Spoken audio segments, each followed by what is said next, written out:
proclamations, and off we go. We're getting more money. I love hearing that. When the state goes, here, have some more grant money, and you go, I would love some more grant money. Steve, I said, have we got enough to be able to hire a second guy? I mean, right? Does the sheriff have one? Because there's a bunch just for sheriffs.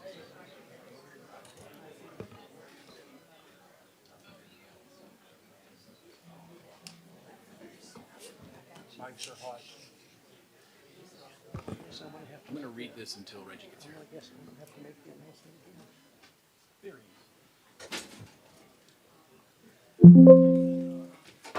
Just in time.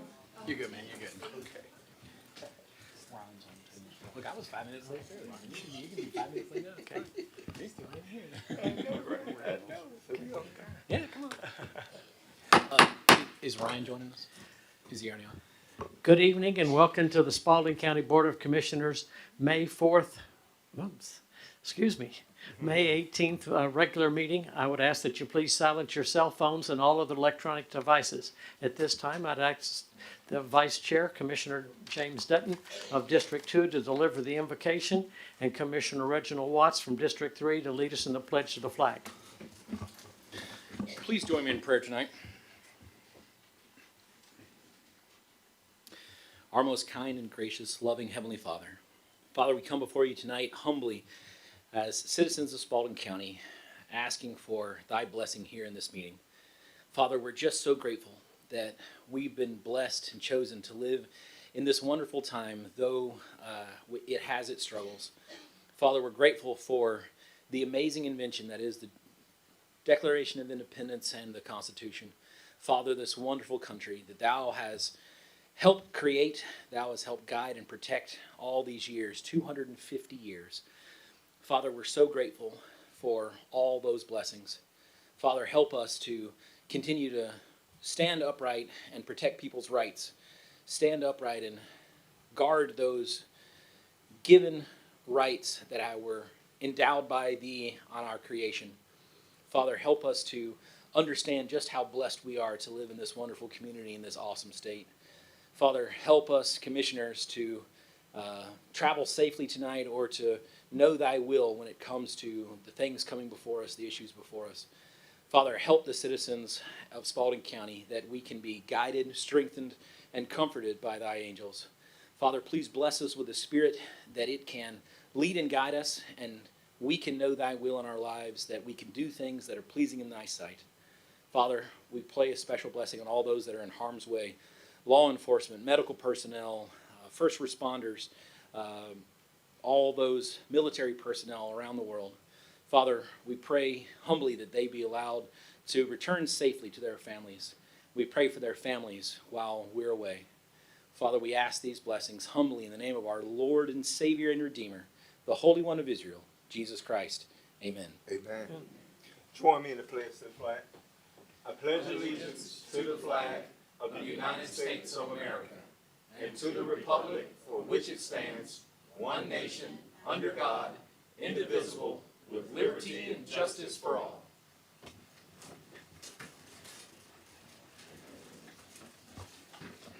Thank you, gentlemen. Item number 4, public hearing, fiscal year 2027 budget public hearing. This time, I'd entertain a motion to go into public hearing for the fiscal year 2027 budget. So moved. Second. I have a motion and a second. Any discussion? All those in favor, please signify by raising your hand. 3-0, motion carries. This time, I'd recognize Dr. Ledbetter to share with us the fiscal year 2027 budget.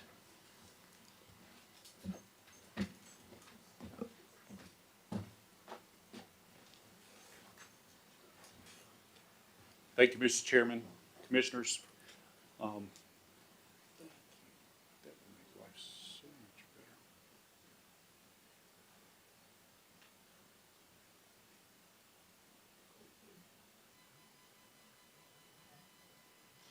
It's apparently maybe.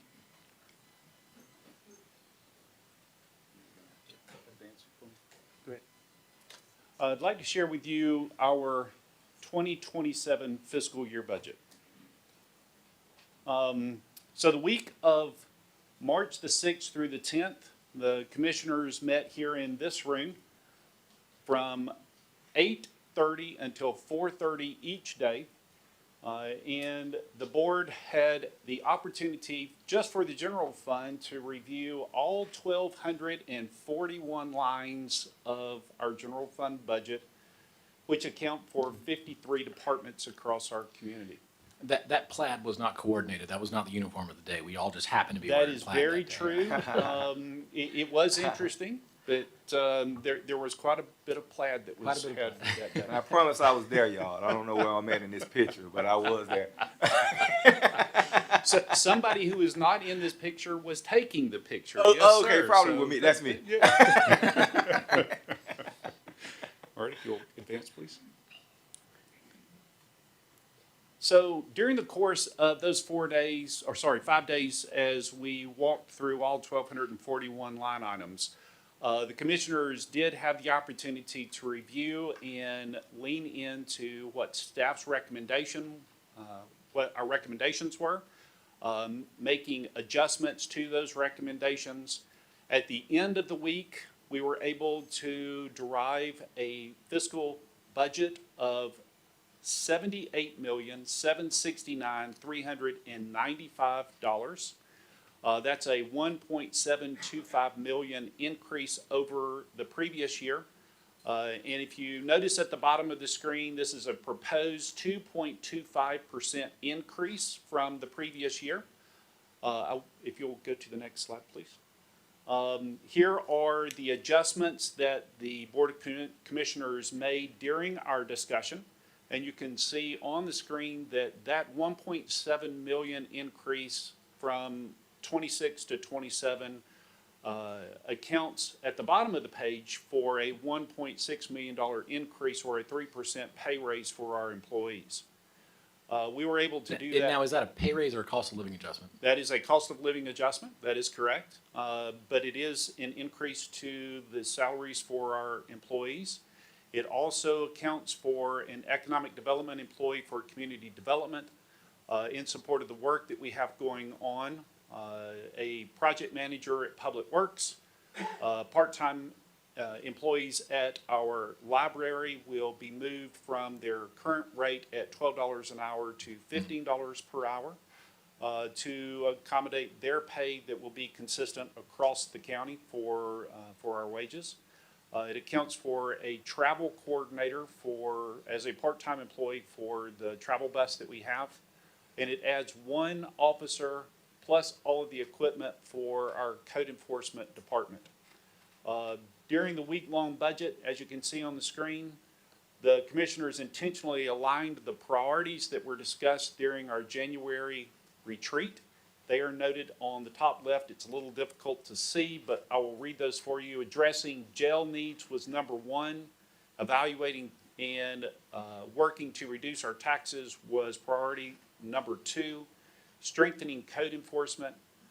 Continuing the work on our transportation infrastructure through resurfacing and trails and sidewalks.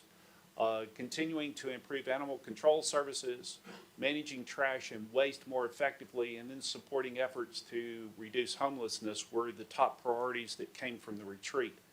As you can see from the previous slide for our fiscal 27 budget, in this slide, those priorities remained at the top of our list.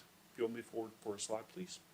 I did want to highlight for us that this was pulled from the Social Security Administration today. The Social Security Administration for the cost of living increase for 25 to 26 was 2.8%. And then highlight back to the information that I just shared with respect to our budget increased only 2.24%. That's actually good news. That means that our real rate of income for our homes is outpacing the expenditure side of our budget. So we're moving in the right direction for our community. I'd like for us to go one more slide, please. This is a draft. This is not the actuals. We do not have a certified digest yet from the Department of Revenue for our Gross Digest. But I do want to highlight for our community that it is staff's recommendation this year that we once again move full rollback for our millage rate. Awesome. This will be the second consecutive year for the rollback. And if you remember last year, it was the first year that we had done a rollback in more than 25 years. We cannot find history where we have done 2 consecutive year rollbacks for Spalding County. Awesome. So we're really pleased to report that we are moving in the right direction for our rollback rate for our taxes, and the fact that we are outpacing the revenue versus the expenditure side for our community. Over the last 8 years, we have lowered our millage rate every year except for one when the Biden administration literally wouldn't let us. When then we kept it the same. Other than that, we have not done a full rollback every year, but we've lowered but we have been able to do the full rollback the last 2 years. That's an incredible accomplishment, and this guy right here, taking this math and being able to go through it here line by line, like, that's incredible. That's incredible. We've got a wonderful staff. We've got a wonderful team. Tell You'll me move the forward place. one more You slide. can't just take a compliment. Yeah. You gotta go, no, it's somebody else. Just to reiterate, this is our budget, our proposed budget for this year, and this will be our first public hearing. The first reading for our budget will actually be June 1st, and the second reading for our budget will be June the 15th. At that time, staff will bring to you for adoption of the fiscal 27 budget. At this time, I'd entertain any questions that you may have. I've got one right off the bat here, just looking at these numbers. There's a lot of shifting. Like, look at the first one there, the 800 megahertz goes up, 78,000. But if you look, the general appropriations goes down 2.8 million. The idea there was a bunch of stuff that should have been accounted for in several of these lines that was sort of shoved under one umbrella of general, and that's really what most of these shifts is like moving it from sort of one big weird pile to specifically where it should have been, right? That is correct, yeah. The ordinance indicates that, well, by ordinance, we are only required to do a lump sum for our budget each year. Staff is working very diligently to make sure that they are accounting for every single dollar for the departments that they represent. And the reason for that is we want to know and be as transparent as humanly possible for where our money is being spent across our community. And we do that just to make sure that we understand it, that you understand it, and that our citizens and our neighbors understand exactly where we're spending our money. Well, we've got one of the volunteers for our Spalding County Doge right here on the front lines. He's going to be helping us review it again next year with a bunch of other citizens. So get ready for that, because not only are we going to pick it through, but they're going to pick it through first. So thank you because I mean, it takes us a week to do it. So thank you for volunteering, and then Mary in the back as well, who wants to be on our Doge. So thank you again. Okay. Thank you, Any sir. other questions? Any other questions? Sounds good. All right. Thank you. Thank you. Awesome work. Awesome work. Dr. Ledbetter, do we have people who would like to speak on the budget during open hearing? Sir, we did not have anyone who signed up for public speaking for the budget hearing. Do I have motion to close? Well, when we have the public comment, if anybody signed up in the wrong spot, I want, okay. Yeah. Because we had multiples. Yes. Okay, motion to come out of public hearing. Second. I have a motion and a second. Any discussion? All those in favor, please signify by raising your hand. 3-0, motion carries. Now, do we have to do one more public hearing, or is We're it gonna just do one? two more. We'll do 2 more. Two more. Two more. I knew there was Yeah, some. okay. Right now, so everybody is aware, the three of us are a quorum, and we also have Commissioner Ryan Bolden, who is here with us, joining us with Teams capability. And he has the capability, since we have a quorum here, to be able to vote. Yes, sir. There's some very specific rules on when he can and can't vote. Has to be a couple or 3 reasons, and we're doing those reasons. All right.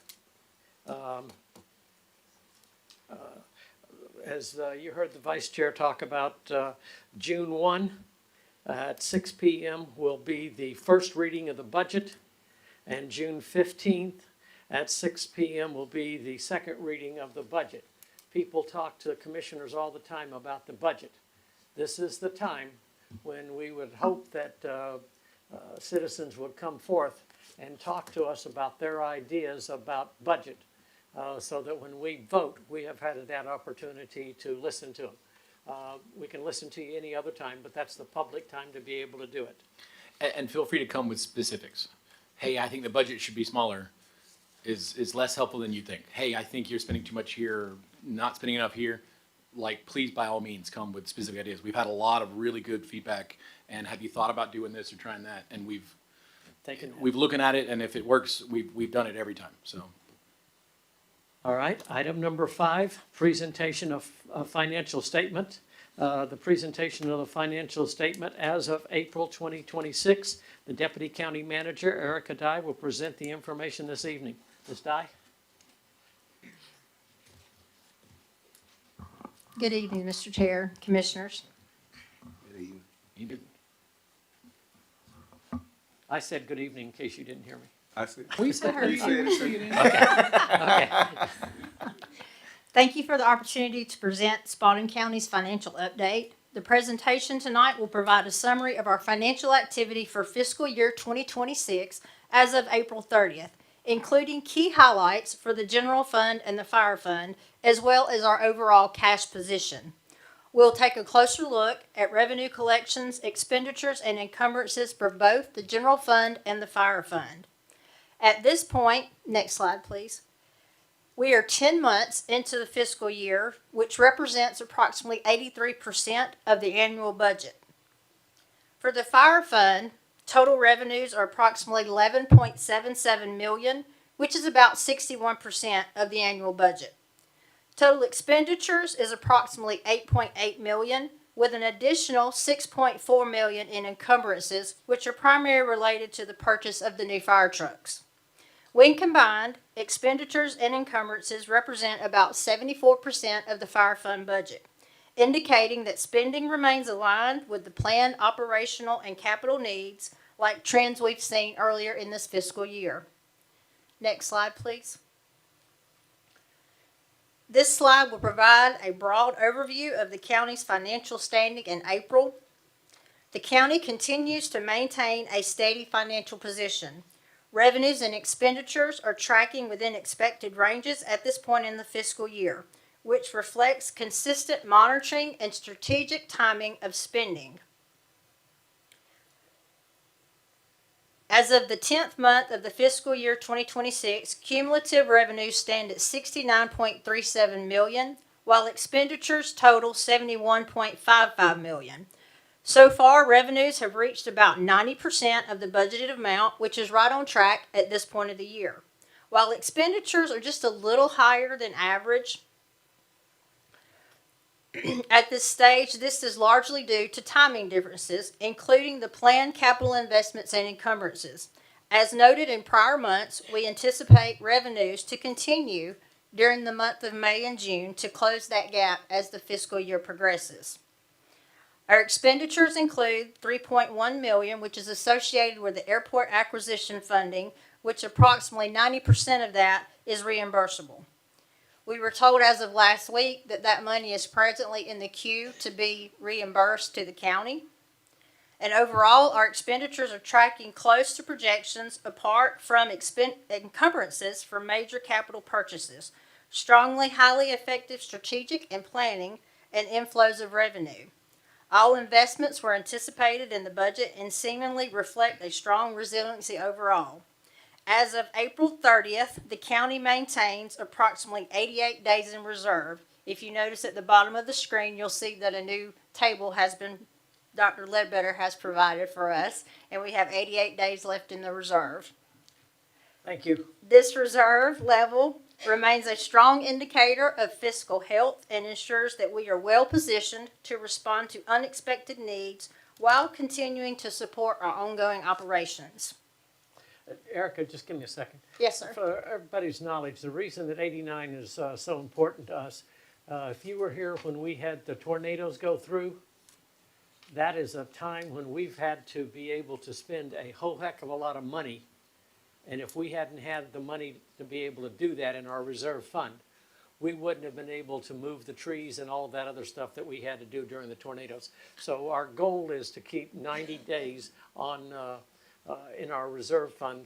And we asked the county manager to do that right after the tornadoes came through.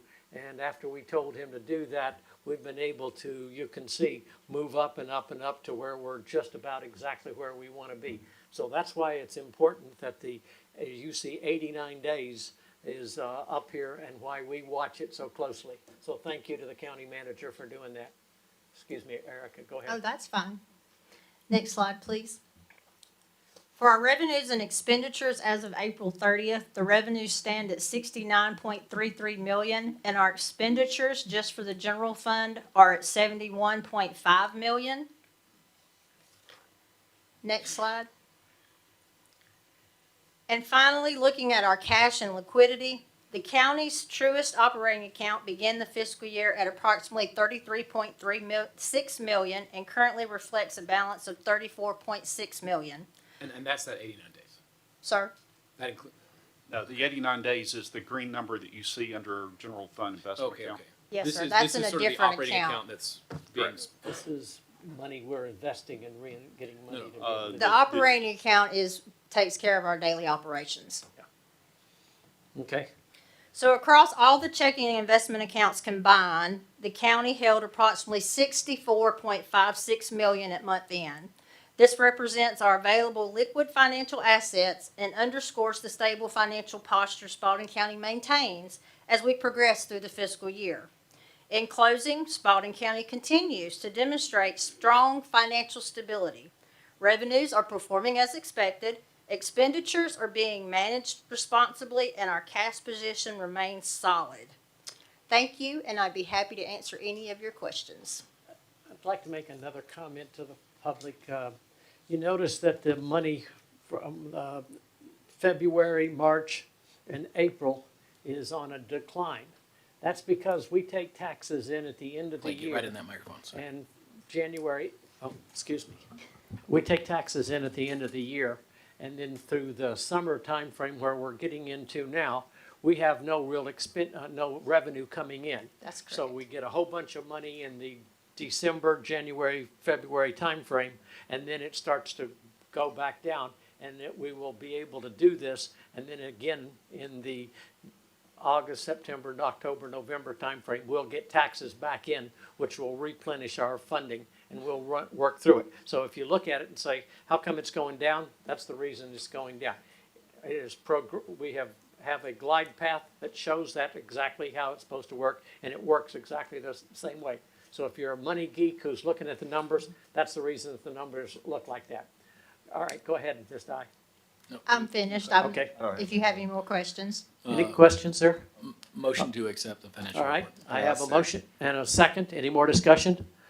All those in favor, please signify by raising your hand. Motion carries. Ryan- Aye. Thank you, Ms. Is Dye. Ryan voting with us? Ryan. Is Ryan voting with us? Ryan, can you hear us? Yes, I voted. I said aye. He's off mute. Can you hear me? We can't hear him. Okay, he's in the car truly coming this way. Okay, 3-0, motion carries. Item number 6, presentation proclamation. Next on the agenda for this evening is a presentation from Georgia Tech Integrating High Impact Digital Development, also known as data centers, into Georgia's local comprehensive planning process presentation. I'd like to recognize Ms. Lee Hopkins from Georgia Tech and her team. If she would step forward, and there she comes. And while she's getting here, we appreciate you all coming and taking the time to enlighten us. We'll try to enlighten. Good And afternoon. we've got people streaming from home, so make sure to speak right down in that mic so that it's angled right at, so that it's Got pointing it. directly into your mouth. There you go. Got it. I will Perfect. do my best. Okay, thank you. And good evening, commissioners. Thank you so much for having us. My name is Lee Hopkins. I'm with the Center for Economic Development Research at Georgia Tech. Can y'all hear me okay? Yes. Okay, great. Okay, so tonight we are here to talk about a new program that we are launching for communities across the state. Actually, not just the state, but we can do this across the country. It's called the Grid Ready Communities Program. And how would I advance? Next slide. This is our team. We are part of the Enterprise Innovation Institute at Georgia Tech. And the Enterprise Innovation Institute is a non-teaching unit of Georgia Tech. We're considered extension faculty. So my team, specifically, we work with local governments, regional commissions, chambers of commerce, development authorities, et cetera, across the state to help them with all kinds of economic development issues and questions. And we help bring those resources to the communities from Georgia Tech. So we take a lot of resources, not just from Georgia Tech, but from the university system, and help connect communities with that research. Next slide. So the idea behind this program is we are seeing a lot of development of data centers and other high energy users in communities across the country. And so the idea is to help communities go from a reactive defensive posture to a proactive posture. And so what that means is helping communities think through, listen first. Listening is really big. So we want to help listen to what concerns are if a community is facing a decision with a high energy user or a data center, or better yet, they haven't been approached by one. So you kind of get ahead of the conversation even before it may land in your community. That's like the ideal situation. But sometimes we don't have the luxury of ideal situations. So what we're trying to do is help communities think through some of the issues and match them with research happening at Georgia Tech around campus and other experts who are doing research in the areas that might be of concern to the community. And then also we also look at ordinances, and you guys in Spalding County are way ahead of the curve with that, but some communities, a lot of communities are not. And so we want to help them with ordinance writing and thinking through that part of the process too. And then there's a fiscal modeling piece. Again, you have wonderful Dr. Ledbetter who really is switched on and thinks way ahead of time when we're thinking about the financial impacts of developments like this. So I'm going to turn it to my colleague Betsy McGriff to kind of talk about the integral details of this program. Thank you. Next slide, please. So what we envision for Georgia Grid Ready community would be moving from a sort of reactive defense posture to sort of a strategic alignment so that your community is ready to harness this development, because it's not, I mean, everybody here's got one of these or got an iPad or something like that. And so what we really want to do is help a community plan for investment, to be able to harness that investment, to have a company invest in the community in a way that is meaningful to the community and honors community values, so that you're aligned. You can be, business and resident friendly. Those things don't have to be in disagreement, right? Again, Spalding County is a little bit ahead of the curve. You have a great ordinance. In fact, is used sort of as a best practice around the state. So you have that in place, but you still may have folks who, this is all new, right? So people who don't really understand, citizens who have questions, would really like to hear from an expert. Maybe that's a sound engineer at Georgia Tech. Maybe that's somebody from water policy, those kinds of things. But really, when you look at it from an economic development opportunity, so you can have an uphill battle for approval and nobody knows what's going on, and you just, you're not positioned to get the most out of that potential investment. So next slide. So what we do initially, and I think Dr. Ledbetter has done some of this for you guys already, but is this fiscal strategy. So when we look at a data center, it is a high investment, high capital investment, but a lower number of jobs compared to maybe a manufacturing plant, right? And so it's thinking through what does that do to our budget? How do we want to manage that? Because we can count on that for so long, but then when it decommissions, what does that look like? How do we manage that revenue stream?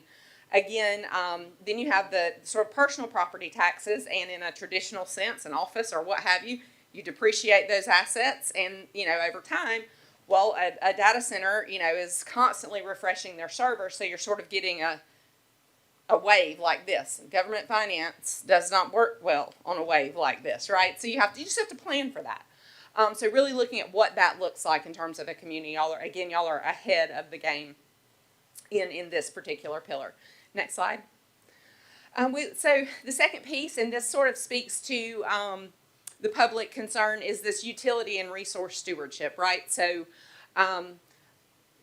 in the past, there might have been more evaporative cooling. So we've all seen the smoke that comes out of a power plant or out of on a nuclear side is not smoke, it's steam, right? From the power generation. So now we're trapping that steam, we're reusing it. We have closed loop, we have air cooled. There's some other innovations every day, both on campus and being commercialized to cool it with the same way that your car works, right? So think about antifreeze, kind of like that. So closed system, we can look at this is where I think some of our engineers and best practices, and I certainly believe in a community as a living lab. So is there research that's going on campus that is sort of lab scale now that we could bring to a community and test bed it somewhere? So think about like heating your jail or heating your hospital or those kinds of things with some of that waste heat. So just recapturing that, making sure that your water infrastructure is good, what your capacity is, that it's efficient as well. Next slide. And then we get to that education and myth busting piece. So that's sort of moving to informed consent, if you will. So we just don't know what we don't know. There's no shame in not knowing. So if you think it's too noisy, we can give you some examples of data center sizes, things you might put in your ordinance, right? You have to have a baffle or a berm in front of it. There's all sorts of mitigation strategies there, right, that you can write into code. Some of those companies are doing anyway. Companies generally want to be a good neighbor. They don't want the police called on them either. We can talk about the jobless growth myth. As I said, it's not a room full of people the way a manufacturing plant might be, but there are some high wage jobs associated with that. If it's a large data center, that construction may last 5, 6, 8 years. Those are good high wage jobs. Then you have the supply chain of things coming in, maintenance technicians, all of those kinds of things, which are very, very positive for a community. So we can kind of look at those downstream impacts as well. Next slide. And then really thinking through things with the community. Not the first time I came to Griffin, but the first time I came to Griffin with sort of an eye to community development. I worked for that other university. We won't talk about them, but with the Archway Partnership, and at that time, your green industrial park was sort of just a vision at that time. So you have a long history of using design in a positive way, thinking through, what does this. Not just that we want an industrial park, but we want an industrial park that's beautiful, that's functional, that creates green space for people who are working there and for our community. And we can do these same things, again, if you get in front of it, with a data center. So what do you want it to look like? Maybe it doesn't matter. Maybe you push it to the back of the property and you have green space on the front and nobody sees it but the people who work there, that's fine. But if it's going to be somewhere visible or that's a community value, then you can certainly, require that. The example I always use, if anybody's familiar with Milton, Georgia, everything, they have a very specific design aesthetic, and their Publix looks like no other Publix you've ever seen. But they made it that way, right? And Publix complied. So doing some visual preference, hey community, what do you want? And then risk benefit mapping. So talking about, okay, well, if you think there's a risk to a data center, everything has a risk, right? I walk through the door, the risk is I'm going to fall, but it's worth it to get inside the building, right? So you try to minimize that and you try to maximize your benefits. Next slide. And then we talk about good neighbor agreements, and this is what I think is really, really important, and this is where you really want to hear from the community in a way that is productive and meaningful. So there are traditional things that happen in economic development, a lot of times infrastructure gifting, right? So a plant's going to go in, they need a new fire station, they're going to set some land aside for that, everybody's ISO that's next to it gets improved, right? But because of the type of business that a data center does, maybe they can provide, dark fiber access or faster fiber access to a residential zone or a school. What does that look like? It's a big campus. Could you do something like your green park where you have this integrated, trails and recreation around that development? Workforce development. What does that look like in your local schools? What might you want them to fund? How can you sort of, again, harness that investment for community good? And so we can help the community walk through those things that are important to them so that when the data center comes, they can say, yes, you're welcome to come, but here's what we would like you to do for us. And then you have sort of a negotiation point. Next slide. We're almost done. So model ordinances, again, you have the ordinance already, but you know, if things come up in some of this sort of public feedback, there may be things that get added, there may be things that get tweaked. I mean, we all know that our code is a living, breathing document, but you know, you've got a good place to start. So you're not starting from scratch, which is really good because I do want to say there's a lot of communities in Georgia. The community where I'm from in Bullitt County, they have a moratorium on a data center. Well, that's great, but you can't moratorium forever. Georgia is a property rights state, and no is not an answer. Yes, and is an answer. Yes, and you will do this. Yes, and you will do that. So figuring out what you want as a community and and they're not wrong. But they're behind where you are. They're trying to get it together. But where you are is a good spot. But if there are still questions, and if there is still pushback, and there are community concerns, I think we can address that. And that's really the goal of what we're proposing to do. I think it would be interesting to do something like this here in a place where you're already ahead of the curve, and then you're just tweaking, and there's a lot to be learned from that. So next slide. I think we're like almost, at the end. Like this is, a grid-ready community is prepared, it's vetted, it's optimized, it looks good, it's an asset, it's not sprawl, it's a data center is where it belongs, right? I always say, like, everything doesn't belong everywhere, but everything belongs somewhere, right? We all lived somewhere that when we were 25 that is not where we live now. So typically I say that in regards to our housing work, but really planning where it goes in your community and what that impact looks like, because it can really, from a financial perspective, and a service delivery perspective, change a community, and it is coming. I mean, we all use it. We all love AI, but there's this trepidation around data centers, and I think the smart community, the ready community, is ready to navigate that. So with that, commissioners, if you have questions, I get to take Gwen's spot tonight, so I'm going to ask a bunch of questions. Can we go back up to the start of this PowerPoint, to the ROI page? I wrote a bunch of notes, so I'm going to ask you some questions here. down a little bit more. One more. There you go. So you guys have read our ordinance, right? We put in a 9-month moratorium, and then Dr. Ledbetter and our chairman flew all over the country, talking with stakeholders, talking with communities, talking with neighbors, talking with owners, and really came up with this super strong ordinance. Now, you said, I think you've read it, you referenced it, that ours is sort of the standard that courts are actually using when these get challenged. And it's like, oh, is this an arbitrary rule that they've just picked, or is there math behind it? Is there research behind it? And ours is sort of that standard. Are there any specific changes or ways to make it even more robust that you have sort of out of the gate? I have some specific ones, but Okay. we want to keep our rules as the highest standard, as the gold standard in every way. So one of the things that we could do with this program is we could look, if you have an existing ordinance, is we could look at that ordinance and look at it in comparison to other communities that are similar to your community. There's a really great resource at Georgia Tech. They have compiled all the data center related ordinances around the country. It's called Epicenter, and I don't know if that's a .org or a .com, but it's EPI Center. And so they've compiled all the ordinances kind of by, and you can filter them by type, by use, by, lots of different ways you can sort of drill down. But, and yours is in that site as well. But, so yeah, that is something that, we could look at as part of this. So I just want to emphasize that this program is not about, Georgia Tech is not taking a stance one way or another. This is to help a community plan for their energy future, right? It is not to say, yes, you should have that. That's not our job.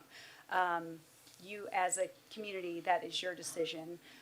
We're here to provide resources and facilitate the conversation. that's our role. Well, a lot of the things that are on the PowerPoint are certainly part of our ordinance right now. For instance, right there, the zoning strategy defined infrastructure development zones. Ours can only be in our employment and industrial corridor, which was created and designated by the state in the early 1970s, before I was born, okay? And so we've strictly said it has to be there. But we've also, looking at some of the mistakes that other communities have made, they had to eminent domain people's backyards in Fayette County to run power there. Ours also says there has to already be sort of the power transmission lines there or next door. We're not going to eminent domain people's, stuff to run your power. You've already got to be there. Now, of course, our industrial corridor has that. So if we can go down, I think, to the page that's pillar 3 or pillar 2. One more. So it says here the evaporative cooling and the closed loop air cooled. Now ours is mandated that it has to be a closed loop. So once they fill it up like your car's radiator, like you said, you don't put more water in it. I wish everyone would do that. The data center in Hampton, of course, is going to use 5 million gallons a day. Ours can use 25,000 gallons a day. But when we saw these two, we saw sort of a graph like this. This was sort of the two ideas. And we said we don't want evaporative cooling. So we've completely restricted evaporative cooling. But then their engineers came back and said, hey, can no part of the system use evaporation? And we said, yeah, no evaporative cooling. But there is a closed loop system wherein internally part of that larger loop evaporates the water. And they said, can we not use that technology? All the water still stays inside the loop, but if you're saying at no stage can it evaporate, so we had to go back and actually look at that. We had specifically said no evaporative cooling, but there's some technology that's like involves evaporating, but not dissipating the water. The water doesn't leave the system. It's still a closed loop, but there is a evaporative step in the closed loop. So we had to go back and look at that. And that was something that we thought was either this or that, and it's kind of not, right? But it is still closed loop. So, and then my second question on this slide, the heat reuse models, capturing waste to warm public pools, greenhouses, or municipal buildings. Is that being used anywhere that you know of, that they're actually offloading the heat right now? So these are just examples that we're using just to illustrate that. What could be? Yeah. Okay. We could have conversations about, how resources are being used. And then if there are questions just like yours, there is likely somebody researching it either at Georgia Tech or another. Sure. That is where we can bring those resources in to actually, address some of the more technical questions around. This is, sorry to be such a geek about this, but in 2010, it was almost a coin flip if I was going to get a PhD in economics and go into economic development or do this. And my plan was to go into economic development and be an economics professor. But if you ever want to make the Lord laugh, tell him your plans. And he went, no, I need you to go and do this way. So here I am. So that's why I'm such a geek about this. Can we go to the next slide, the pillar 3? So this hits real close to home. I spoke to our local exchange club about data centers, and here's our rules, and we've already put in essentially the highest rules in Georgia in every facet of this. And after the presentation, I asked for questions, and one gentleman asked, well, what are we gonna do about the radiation? And I said, what are you talking about? I'm like, yeah, there's the radiation. Are you guys gonna mitigate the radiation? It's not a nuclear power plant. Like, there's no radiation. There's some electromagnetic radiation from the power lines, but as soon as you stop running power through it, it goes away. Like, there's no radiation cleanup. And the myths that are being propagated about these things on Facebook, it's like the boogeyman. Now again, if there was some sort of heavy metal or, there's no uranium on the property, like I don't know, where do you guys, have you looked into where this idea has even come from? Like where did that get dreamed up, that there was some sort of radiation issue from data centers? Well, so I can't speak to the radiation issue or if there is a radiation issue, but I can say that when communities feel cornered or feel blindsided by a large development that could potentially have an impact on their property values, on their communities, that's when some of these, ideas can form, and, then it can spread like wildfire. So our role is to really kind of hopefully get in front of that even happening. Like I said at the beginning, ideally doing something like this is great before you even have a high energy user or a data center locating in your community. But if that's not the case, it is important to just listen to the community and let them, hear concerns, and concerns are valid, and we want to, address the concerns that the community raises. What's the saying? A lie can travel around the world before the truth can get its clothes on. Like it's. I want to talk about what the other thing here is the noise. A lot of people are, I've been to a bunch of data centers, and right outside the front door you can't hear it. It's not making noise. Now the backup generators, right? They're big backup generators. They make noise. One thing that we've done, our rules require a 20-foot acoustic dampening wall to be placed around their backup generators. Now that's in addition to the 100-foot setback. That's in addition to the 6-foot berm. That's in addition to the double row of planted vegetation trees that have to go on top of that berm. So all these things, and then I think we have a Gen 5 generator requirement. And so those are much quieter than your big military generators. So all these different layers of protection for the citizens in our ordinance. We were worried that we were creating an ordinance that was effectively a ban. Our ordinance is so high, no one's ever going to come here and build. It's going to cost them millions of extra dollars to build here. And of course, there's also no tax subsidies coming from Spalding County, unlike other counties that would love to give them a tax subsidy to come. We don't give any kind of tax subsidy. But on the other hand, the developer came in and we said, yeah, 20-foot high acoustic barrier, thinking they'd go, well, we just won't build here. And they went, oh yeah, we can do that. We're building a 3.6 billion, if you want us to spend a million more on that, we can do that.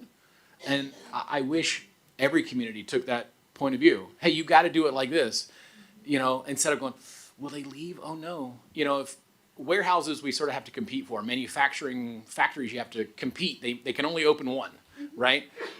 Data centers want to come everywhere. Yeah. And so if everyone set up these rules and said you have to use a closed loop, you have to do all the sound baffling, you have to meet, and no, we're not going to give you any incentives, you got to pay your fair share from day one, then all of us would get a better shake, and we wouldn't have situations like Hampton, like Butts County, like Coweta County, like Fayette County. There's one more that I wanted to go through. I loved your idea about pollinator gardens. Right now we have a green space requirement, and I think it's 30% of the property has to be left as green space. Now the berms count as the green space, but there is some grass there. Putting that in as a pollinator garden, that's a great idea. That's a great idea.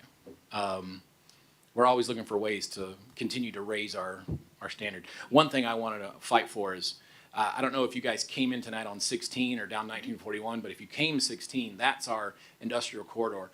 And if you're going back north tonight, I would recommend going that way because you're driving through a forest, right? It's trees on both sides. And what you don't realize is there's already around 20 companies that are already building in those woods that you can't see because of our requirements. They're already there. Including, as you referenced, our green industrial park. That's the only green industrial park in the southeastern United States. So we're very, very proud of it. But because of our water restrictions, every single one of our zero emission industrial park, green industrial park factories uses more water than the data center would be allowed to use. So the data center would be even more green as far as water. Now, they do drink a lot of power. But on a county level, we can't regulate power. That's a Public Service Commission issue. I wish we had some way to leverage that or make them use solar or something. But the state has decided that we don't have that ability. Can we go to another slide, though? That was the pollinator. One more. There we go. So you say here about developer funds new fire stations, water treatment upgrades. I know that our developers in our industrial corridor are paying for all of the water infrastructure that's going out there. And, Spalding County would never be able to, on its own, pay for that. So, hey, if you want water, you've got to pay for it. And so they're paying for the infrastructure. And then we'll then be charged for it and then use that to pay for its upkeep. But it talks here, the workforce development, funding for local STEM programs and tech certifications. We've seen developers come in and say, hey, we bought this 500 acres and we sort of can't use this scraggle of land on the back end, so we'll donate that for a fire station. But is there a way, other than through impact fees, obviously we charge extremely high impact fees to make up for the use of parks and that kind of stuff that they haven't paid in for, like all the citizens here. But is there some way to codify, hey, you also have to, pay for workforce development? Is it like, what are some ideas there? Because again, if there's a way to add another barrier here, we'd love to do it. Barrier's the wrong word, but to keep our standard to be the gold standard in the state. Do you have some specifics there that we can talk about, like specifically how to, in the code, make them fund things like that? I think you would have that as, as sort of like a development agreement, almost like if you were doing an incentive for a traditional manufacturer, right? You would do it almost that same way as like a development agreement. Okay. But if we're not giving any kind of tax incentive at all, we couldn't You could give do it more any- tax incentive Well, you could do it anyway, though. I mean, you would structure it the same way as, you Okay, would make that a okay. requirement. But what we could do on our end, if that was of an interest, then we could, work through, both TCSG, your local K-12, even, Yeah. reskilling and upskilling, because one of the concerns is, well, AI is going to take all the jobs. Well, Sure. the entry-level jobs the current entry-level jobs may be automated, right? But so now the entry-level job is a step up, right? Like you have to have some skills. So how do you do those things? And that really comes with working, with your workforce partners. So we could come in and figure out what those certifications need to look like. If your particular, technical college doesn't have that, but they have it at Northeast Georgia or whatever it is, you help, mirror that curriculum or make sure even that the curriculum that's delivered is delivering the skills that the data center employees actually need, which is a whole different conversation. But Okay, so you could say, in addition to coming here, you also have to pay this additional money towards Southern helping Crescent to develop fund this program. Yeah. Okay. And that's I a just didn't know very if that was a easy. legal I mean, thing, that's a very win. Yeah, sure. PR. I mean, it's a win-win for both. I mean, when you're talking about curriculum development in the scheme of what a data center costs, it's not burdensome, and they get a lot of mileage out of that. We've spoken with the landowners and the developers along that industrial corridor about bike paths and hiking paths because so much of that space has to be left green, and all that green is going to sort of line up a bit. They all seem very positive towards it, but they're worried at the same time about security.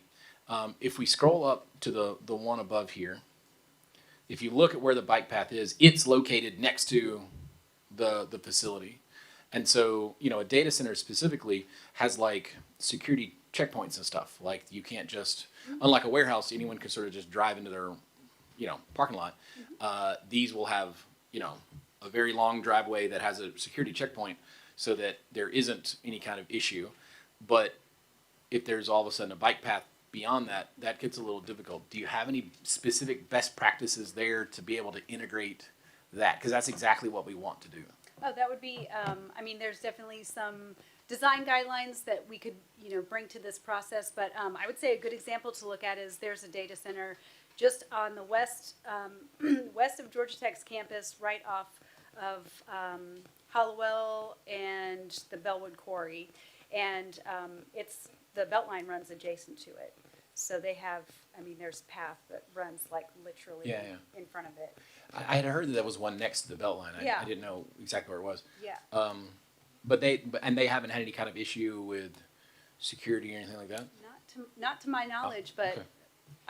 I could look at it and get back to you if you'd like. We'd love some best practices there. Well, Again, anything to make our rules even more robust. That's what And I we'd think like. the image here might have been flipped, like it should have the little bit evergreen of the forest yeah, closer yeah. to the data center, and then the pollinator garden, right, and then the bike path. Mm-hmm. But I mean, certainly you would build what what makes sense. But Sure. it's just taking use of that property that, I mean, maybe a wetland that you could do something with, recreationally, that's not developable anyway, but you kind of leverage that development to.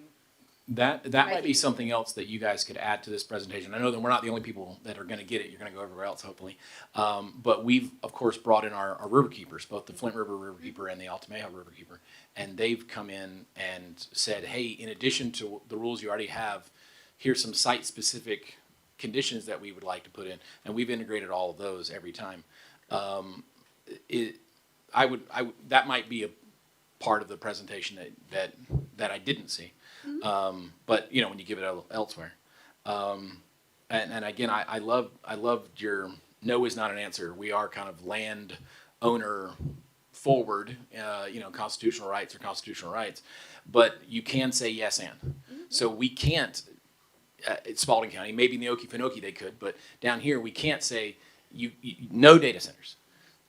We did put in a long moratorium and research all this and come up with rules, but if we said no data centers, they're going to challenge us in court and get that thrown out pretty quick, and then they can build whatever they want. But if we put in these really, really, really high restrictions and hold to that standard, and my fellow commissioners and I hold tight and say, you're not going to get tax abatements, you're not going to get any kind of variance. No, here's our rules. If you want to come here, you need me, I don't need you. Like, if you want to build here, you're not going to mess up life for our citizens. You've got to reach this gold standard. I think that yes and certainly is going to hold up, and so far it has, to the point that again, judges and from other places. I'm an attorney by day, right? So it was either going to be economics professor or attorney. I still think I chose the wrong one, but the attorneys and judges that we've spoken to have said, sort of behind closed doors, they've got a copy of your rules. Those are the rules that we're using to see if these are arbitrary or not. Somebody else says you got to have a 500-foot setback. They go, Spalding County is only 100, so the 500 is too much. So we want to continue to be the spear point there. So if we'd love for you guys to take a real deep dive into our rules and to see. I love this pollinator garden idea. I love, I've listed several. Like, we want to add those. So to stay on that cutting edge. We thank you for coming. This has been really, really, really informative. Thank you so much for having us. Thank Any you. other questions? Sorry, I get going. Thank you More all. than We happy appreciate it. Thank to you all. answer questions that come up later. Yes. Oh, yeah. Oh, yeah. Thank you. Item number 2, presentation of Lifelong Achievement Proclamation to the great and wonderful Bob Dole. Vice Chair, if you would please read the proclamation. What do you? It's coming.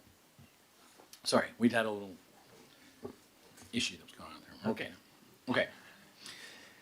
The Spalding County Board of Commissioners, a proclamation in celebration of the lifelong achievements of Robert Bob N. Dole, Jr. Whereas Robert N. Dole, Jr. has dedicated over 40 years to the housing industry, including 17 years of service in Griffin and Spalding County, retiring on December 31st, 2025. And whereas, as CEO of the Griffin Housing Authority, Mr. Dole worked collaboratively with city and county leaders to advance key initiatives, including the Georgia Initiative for Community Housing, CDBG infrastructure efforts, housing and redevelopment planning, and programs addressing blight, housing conditions, and resident services. And whereas, under his leadership, more than 300 blighted properties were eliminated, 177 houses were rehabilitated, and affordable housing opportunities were expanded through infill housing and the Community Home Investment Program. And whereas the Housing Authority transitioned from 250 public housing units to a portfolio of 1,312 units, including redevelopment of Meriwether homes under the Oaks at Park Point, the Iris, the Terraces, along with the rehabilitation of Fairmont and Nine Oaks communities. And whereas these efforts generated an estimated $242 million in community investment, strengthening neighborhoods and expanding housing opportunities. And whereas Mr. Dull advanced community pride and preservation through the recognition of the Rosenwald School, leadership of the Fairmont Revitalization Task Force, and partnership with the University of Georgia on community planning and oral history initiatives. And whereas he led the Educational Prosperity Initiative, delivering comprehensive services to residents and families, and served in numerous civic and community leadership roles. And whereas his leadership has been recognized through numerous honors, including the NAHRO Award of Excellence, Charles Edison Award, Outstanding Organization Award, and other community recognitions. Now, therefore, be it proclaimed that the Spalding County Board of Commissioners hereby honors Robert N. Dole Jr. for his distinguished career, transformative leadership, and lasting contributions to the Griffin-Spalding community. And be it further proclaimed that Spalding County expresses its sincere appreciation and best wishes to Mr. Dole in his retirement. In witness thereof, we have hereunto set our hands and caused the seal of Spalding County, Georgia to be affixed this 18th day of May, 2026. Clay W. Davis. Motion to approve. I have a motion. Now I second that. And also, when I started UOA 10 years ago, Mr. Doe, you were one of the first person I met with. So I thank you, sir, for what you're going to do for this community. Amen. All right. Amen. All those in favor, please signify by raising your hand. Thank you. All right. Bob, would you come forward? We'd like to get a photo of you. Bob, you got to give a speech now. It's this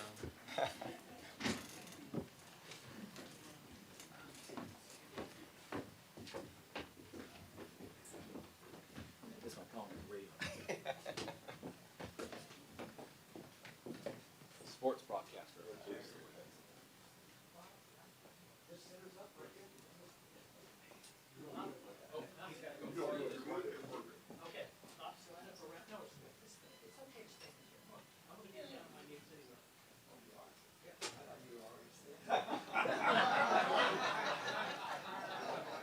Always outnumbered by him. All right, is everybody here? Now, look at anybody who wants to get a picture, just move on around. Yeah, come on around. Come on up. We'll take as long as we want to get pictures done. All right, we'll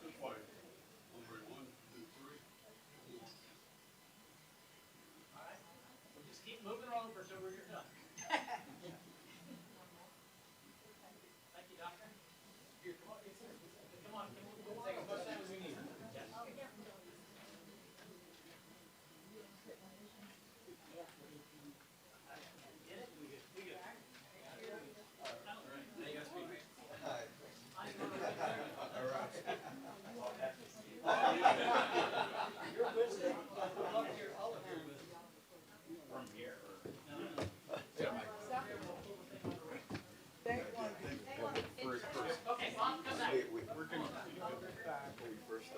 Oh, are we doing it? We're doing All it. of you that want to come up here with a picture of Bob, come on up here. This is family and friends, that kind of stuff. This is my pen. Figure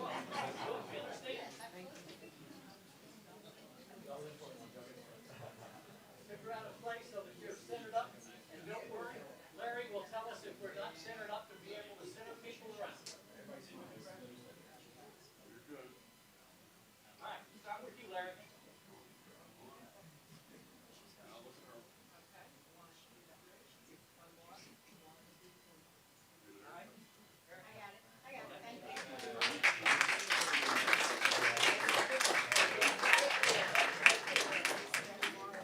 Come on over there, get to the microphone. Everybody wishing my happy birthday.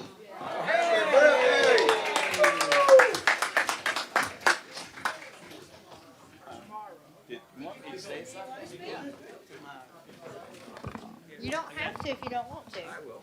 I love you. Miracle, you want?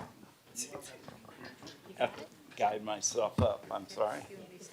I'm right. Thank you for this honor. When Stephanie Wyndham brought me here, she hates to admit that, but when I came here, Griffin had 0 building permits. in an entire year.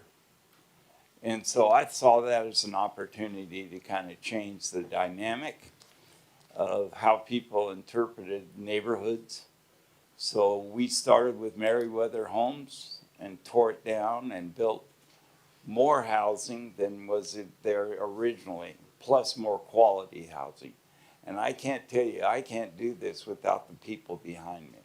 The Griffin Housing Authority is probably one of the best teams I've ever worked with, and I've worked from coast to coast on affordable housing. I believe affordable housing has got a bad rap because all of Griffin is affordable housing, in my opinion. You can't change perceptions of people, but we've tried to change the face of affordable housing for the community. And I'm proud to say that Griffin is no longer a public housing community. It's a community based on workforce and affordability. At the end of the day, if you make $60,000, you're one of my customers. People don't understand what affordable is anymore. We've lost the sight of the target. So the Spalding County has been a fantastic part. They've always on the scene, always available. I look at, there's no difference between Griffin and Spalding County in my eyes. Amen. I don't understand why it's divided the way it is, but it is. So my job or goal at the end was to show that things can happen on both sides. And if you haven't driven through the Fairmont neighborhood, we've got a beautiful project going in there. Have you remember the old Roseview? Yep. That was torn down? Yeah. Drive by it now. It's beautiful. It's one of our, as my the new CEO says, it's my baby. So and if you not noticed downtown, the new building that's going up right next door, that's one of ours. And to me, that helps change the face of downtown Griffin. So thank you for this honor. Thank you for being supportive of me. I don't know what I'm going to do in retirement yet. Travel. Well, it's hard right now with one leg. Sure. But at the end of the day, there are good things ahead for Griffin and Spalding County. Amen. Amen. So thank you for this honor, and it means a lot to me. And I just think this proclamation is more for the people behind me than for me personally. But thank you.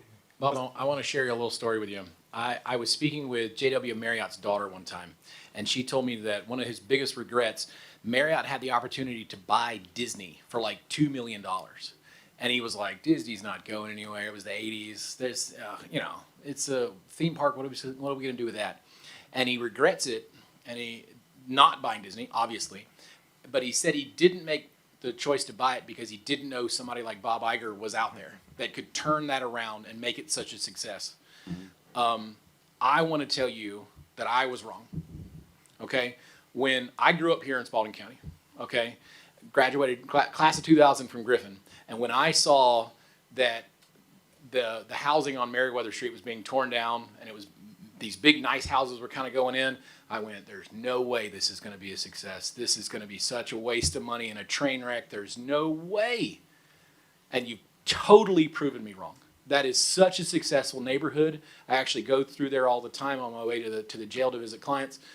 And it's always clean. It's always fantastic. It's a model for what can be done with this sort of housing development. And then to see what's been done with Fairmont and these other communities, like I was proven wrong in my assumption that this was never going to be a success. And that's you and your team that made that happen. And I want to thank you for proving me wrong. Thank you for that. Thank you, Bob. Hey, Mr. Dole, if my memory served me well, you straight out of Compton, right? I grew up there. Okay. So I know how to duck. That's, All right. thank you, Bob. Thank you. Item number 3, May is Mental Health Awareness Month. Dr. Ledbetter, would you please read the May 2026 Mental Health Awareness Month proclamation? It'd be my privilege. Thank you, sir. A proclamation. May is Mental Health Awareness Month. Whereas mental health plays a vital role in the overall well-being, productivity, and quality of life of all residents of Spalding County, and whereas 1 in 5 adults in the United States experiences mental health challenges each year impacting individuals, families, workplaces, and communities, and whereas early intervention, access to care, and community support can significantly improve outcomes for individuals living with mental health conditions, and whereas increasing public awareness and understanding of mental health helps reduce stigma, encourages individuals to seek help, and promotes a more compassionate and supportive community. And whereas Spalding County is committed to supporting initiatives that promote mental wellness, provide resources, and strengthen partnerships among local agencies, healthcare providers, schools, and community organizations. Now therefore be it proclaimed that the Spalding County Board of Commissioners hereby recognizes May 2026 as Mental Health Awareness Month in Spalding County, Georgia, and encourages all residents to raise awareness, support those affected by mental health challenges, and work together to build a healthier, more resilient community. In witness whereof, we have hereto set our hands and caused the seal of Spalding County, Georgia to be affixed this 18th day of May 2026. Motion to approve. Second. Any more discussion? All those in favor, please signify by raising your hand. 3-0, motion carries. Item number 4, recognition of graduates of Spalding U. I'd like to recognize Dr. Burks and say a special thank you to her and HR Miles Neville and each and every member of our staff for the great work performed in support of our community, learning about all that goes on day to day across our county departments. Great job, Dr. Burks. All right. Are you So planning- I want to point out, Dr. Borks told me this today at the downtown council meeting, that I showed up, but y'all were already there. Yeah. And so I made 3, so I've got to leave. But she had noticed it. Yes. I could have stayed. I want to point that out. I left so that we didn't violate the quorum rules. Once but she again, had noticed Dr. it. Burks so is that well ahead of us I all. could have stayed. I wanted to be there. I was there. All right, you're planning on it. All right. If you're in Spalding U, please come forward. While they're coming forth, I just want to say that this is our second class with Spalding University, and one of the things, the flavor is different with each one, but one of the things that's very common, y'all please go up, for those that are listening, is that there are citizens who want to learn about Spalding. They don't want to get their information from the discussions page, from their friends, from their mamas, from anybody else. They came and they dedicated 11 weeks of their lives for 2.5 hours every Thursday. So I want you all to help me give them a round of applause for just sticking with it, and they graduated. So thank you all. These are the ambassadors, and it's nothing like an informed and educated community.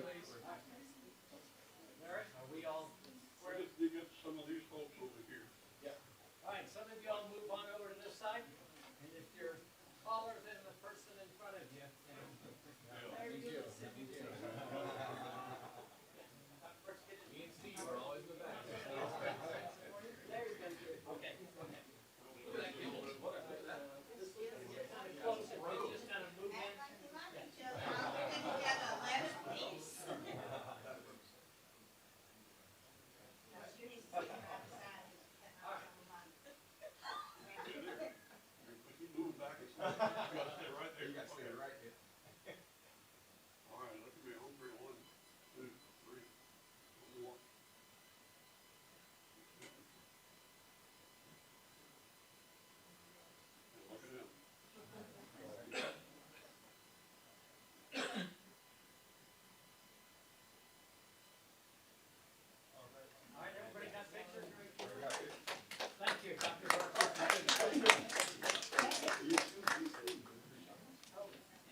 stop?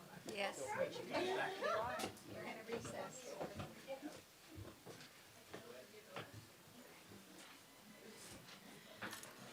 I'm not going to talk as long as Mr. Dutton did, but I will say, because they asked me to, I think I shared with y'all a lot at the graduation. We do want to thank the commissioners and Dr. Ledbetter for making this vision happen. As I mentioned at the last one, we'd love to see an advanced version of Spalding University. It's a wonderful class, and for any of y'all who have not had the opportunity to take it, I think she starts next year.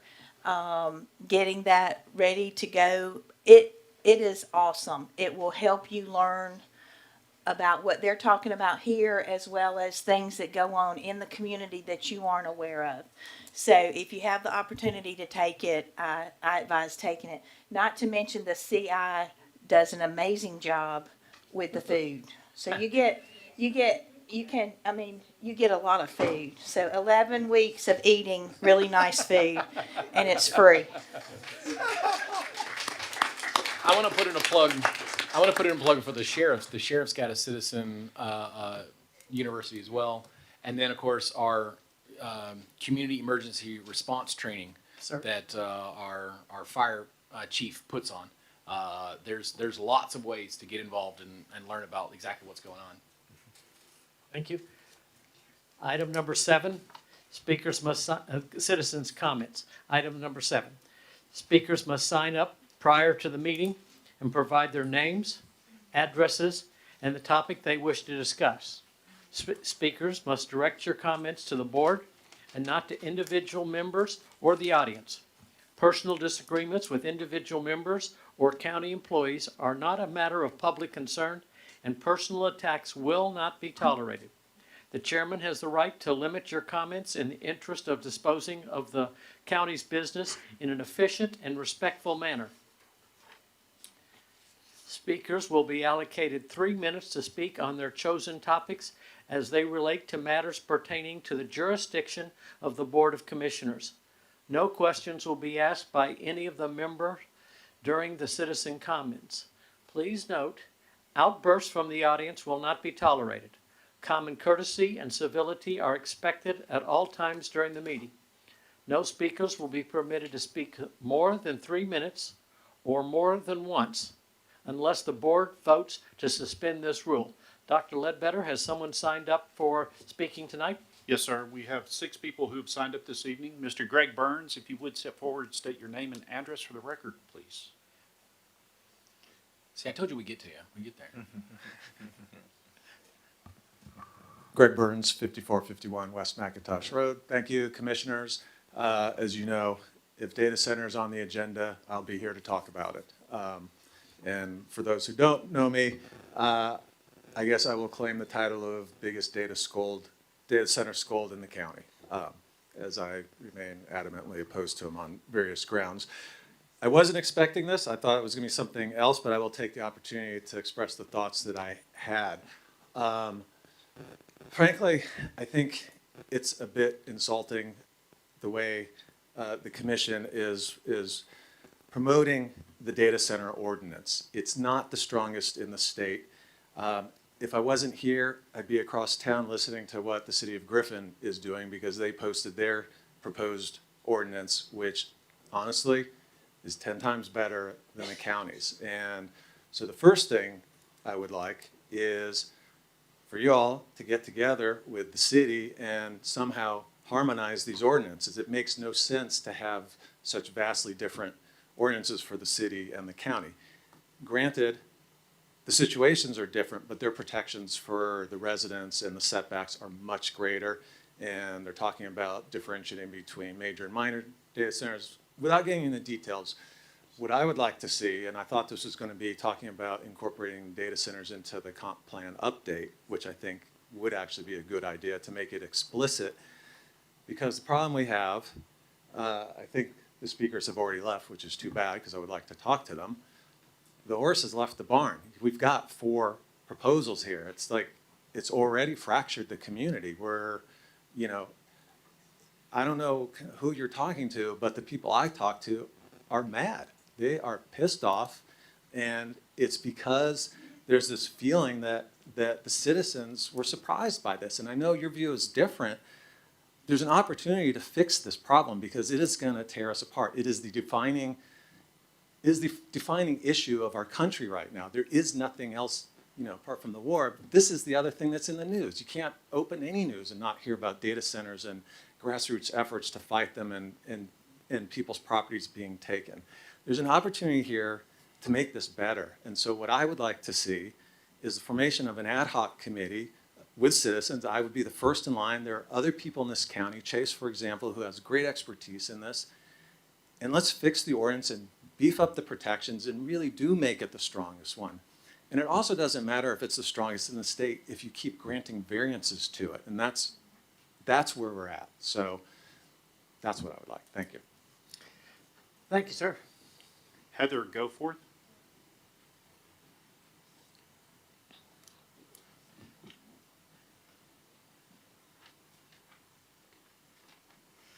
Heather Goforth, 122 Woodlands Drive, Jackson. Tonight, I just have a good story for the week and a shout out to one of you guys, being Commissioner Watts. Back in January, a gentleman in Griffin took in 2 dogs that were left tied to posts of a church across the street from him. Unbeknownst to him, both the girls are pregnant. Both gave birth about a week later. We worked with the gentleman in March to place all 11 puppies in our rescues. Afterwards, we spayed, vaccinated, and heartworm tested the moms and patched up the fence where they were escaping. Fortunately, a tree recently fell in the gentleman's yard, took out part of the fence in the process. The compromised fence meant a constant risk for the dogs to escape. But the older gentleman has health problems and is on an extremely limited income. Fixing it himself was not possible, nor was paying someone to fix it. I told the gentleman we'd get a group together and be back out Sunday to tackle it. Friday night, I had a kind of off-the-wall, long shot idea to ask Commissioner Watts to join us. We needed the extra hands, and I thought maybe it would also be a good opportunity for him to see the communities we work in, the people and pets alike that we help. It was pretty awesome to not only get a response, but a response saying he would love to. Commissioner Watts joined our group on Sunday and put boots on the ground in the community right alongside us. It was hot, it was humid, it was not fun manual labor in the Georgia heat, but he jumped right in and did it with a smile. The 10 of us got the tree sawed up, removed, and repaired the fence. The gentleman was blown away and very thankful. He said it looked like a whole new yard. The mom and girls gave their stamp of approval as well, and are enjoying zoomies in their freshly secured yard without puppy rugrats following along. Thank you, Commissioner Watts. We are so very greatly appreciative of you, your time meeting with us recently, and your sweat on Sunday. Way to lead by example and put boots on the ground with us. Seriously, lead by example. Thank you. This is what community and leadership looks like. Lastly, we're not so bad after all, are we? If you'd all listen and look, we're actually some pretty big-hearted people doing some pretty cool things in your community. We may be a dog rescue, but our work helping animals almost always overlaps with helping humans. Presenting real problems with animal control that need to be addressed doesn't make us bad people with, quote, ulterior motives or just, quote, in it to win, Mr. Dutton. It makes us the same big-hearted folks doing real work in your community. They see problems beyond our ability to fix solo. They require the county's support to remedy and care enough to bring those problems to your attention. Thank you with an extra special thank you to Commissioner Watts. Thank you. Kathy Bell.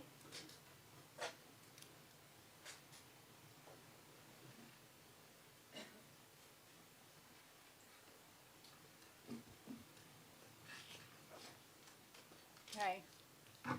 So my name is Kathy Bell, and I live at 1330 Tomachichi. Kathy, pull that microphone right down so the people at home. I'll can stand a also little hear. closer. No, just pull it, angle it down a little bit. There you That's go. better? Yeah. Okay. My name's Kathy Bell. I live at 1330 Tomachichi Road. I really didn't come prepared to speak tonight, okay? But I took some notes while our presentation was going on. I'm glad I did get to hear what they had to say. I just want to say, I'm not really against data centers per se, but, and I'm not against us having a model ordinance. Totally did not even know what Mr. Burns was going to say, but I do know that my note says, I'm not against model ordinances, but I think we need to stand strong against these ordinances that we make and not be allowing variances, my understanding, and I just really am getting to know this community. I look forward to being able to do this Spalding University in the future. But I just think, My understanding is the third one. I actually came to the meeting in January, so that's when I got started. We put a variance against a wetland. And, again, on Tomachichi. This is a huge wetland that I personally live on it and see floods in my own front yard. I've got pictures showing the flooding from this creek that they're saying like, oh, this isn't a wetland. Well, it is. I've seen it personally because I lived there. I've been there for 10 years. We bought our home and it was devastating that the agent would not even go in the home with us. It was in such bad shape. And we've been working on it for 10 years now. This was going to be my retirement home. I'm devastated when I hear data center across the road from me. And this is the next key, is that it's a residential area. This outside company comes in and wants to take this little 10 acres over here and add the 280 acres that are across the road to be in this employment industrial corridor. It's not. This is a residential community. Another thing they were saying is that, let me go back. There's 3 centers already approved. Let's move forward with see what happens with these before we approve another. So that's what I'm asking. Also, that data centers need to be where they belong. These are my notes that's directly from their speech, okay? Data centers should be where they belong. Listen to what we want as a community. So, and this, we do have many people here in Spalding County. They say not many people live where they did growing up. I know for a fact many people live around me that lived there when they grew up. My next door neighbor has never lived on any other road but Tomachichi, and she's lived all up and down Tomachichi with her family and now her own home there. Oh no. Thank you. I'm going to, as I pray for you to please stand up and ask you to protect the residents and our rights. Carrie Gebler.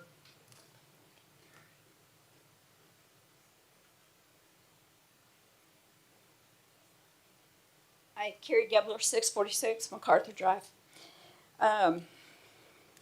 It's really hard for us to believe anything that's coming out of the commissioners. Me personally, got one that says that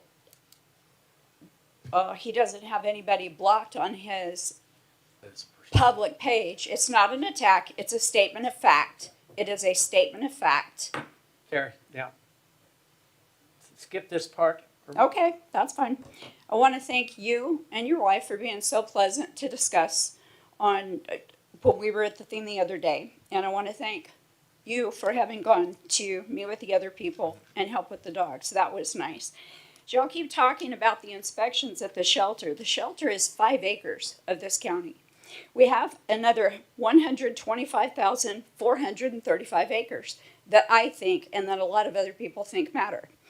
In those other 125,435 acres in Spalding County, we have stray dogs that are running rampant. We have dogs breeding, becoming nuisances.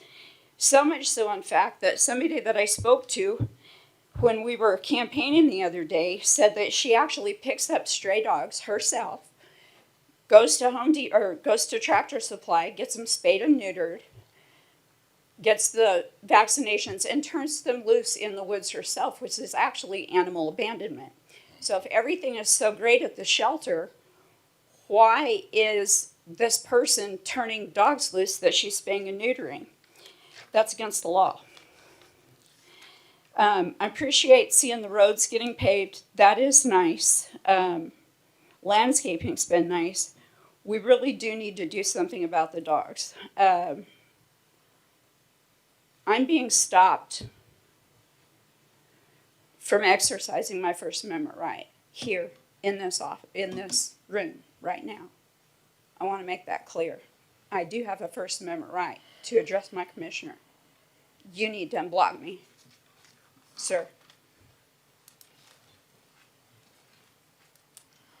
Tom Thomas.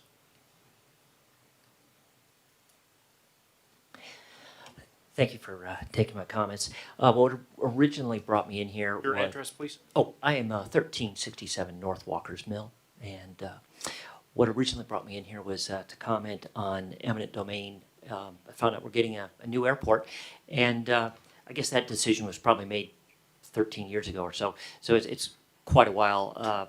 What I would like to it really make sure that we do have some process in place to ensure that people get properly compensated.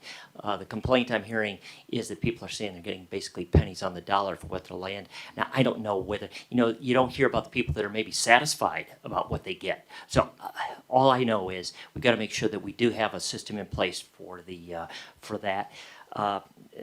And that's eminent domain is going to come into play when we start running all these power lines for data centers. So it really is, it's not going to just go away or say, well, the airport's done, so now it's not really a big deal. It's going to be an ongoing thing. So I want us to make sure that we do have a policy in place where we can look at how this is happening, because I'm hearing that people are not feeling that they have a whole lot of opportunity to say, hey, no, this is not a good deal.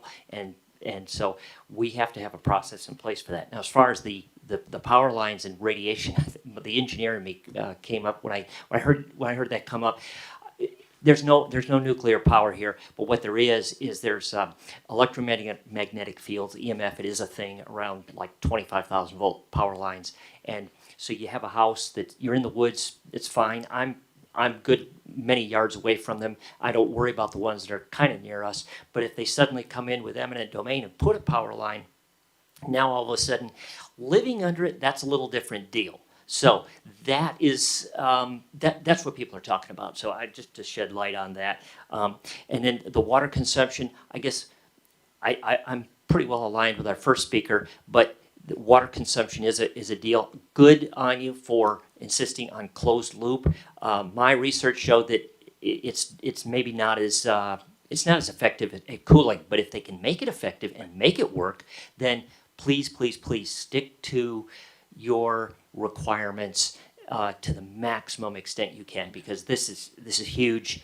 And the city of Tyrone just put in the data center that there was an issue in which there was unaccounted for water consumption. That was not a closed loop, apparently.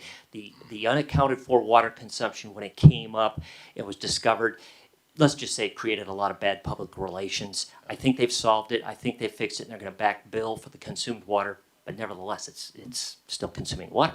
So thank you for your time. Thank you, Tom. Nicole Green. Welcome back, Nicole. Nicole Green, 390 Hosanna Road. First off, I'd like to say thank you for acknowledging the mental health awareness, because substance use disorder is a mental health disorder. And also thank you for your commitment to stand by people that are seeking mental health services. With that, I'd like to say that I'm here because people are still dying. They're overdosing. They're being arrested while they're in a drug-induced psychosis. Families are breaking. Children are being affected. And our community is carrying the weight of a crisis that is not slowing down. At Midway, we see it every day. We see men trying to rebuild their lives. We see families exhausted from trying to save someone they love. We see mothers who need help before DFACS gets involved, before children are removed, before everything falls apart. And right now, we do not have enough local options. We have opioid settlement funds that are supposed to help communities respond to this crisis. But if local organizations do not know how to access those funds, and if there is no clear public process, then the money is not reaching the people who need it. That is a problem. Midway is not sitting back waiting for someone else to fix it. We already are doing the work. We have built a 1,500 square foot education and service building because we believe Spalding County deserves more recovery support, more family education, more prevention, and more treatment options. We are also working towards opening a women's residential program because we should not wait until a mother loses everything before we offer help. We need places that catch people before the courts, before DFACS, before jail, and before the funeral homes. And when decisions are being made about addiction and recovery, people with lived experience need to be at the table. not as an afterthought, not after the decisions are already made, at the table from the beginning. I'm not here to attack the board. I'm here to ask us to do better together. Tonight, I'm asking for a clear process for how local organizations can apply to use those funds for the purpose for they were intended for. I would like to personally invite each of you to come to Midway, look at our building, look at what we're doing, talk to our guys, because recovery is real. I stand here and I talk about the statistics and all the things, but recovery is real, and I'm a witness to that because I'm a person in long-term recovery, and I know that we can get well. So I'm not here to make your load heavier. I'm here to help you carry it. Please create a policy so we can apply for these opioid funds. Thank you. Thank you, Nicole.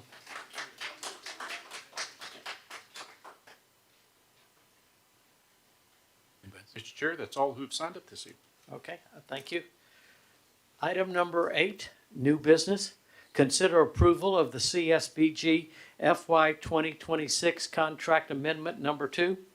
This afternoon, we heard from the grants manager, Mr. Larry Wallace, concerning the amendment to the CSBG FY 2026 contract. With the work of our staff, we have secured an additional $87,040 for fiscal year 26. Great job, all. Are there any questions from the board? If not, I would entertain a motion to accept the CSBG 2026 contract amendment. Motion to accept. Second. Any discussion?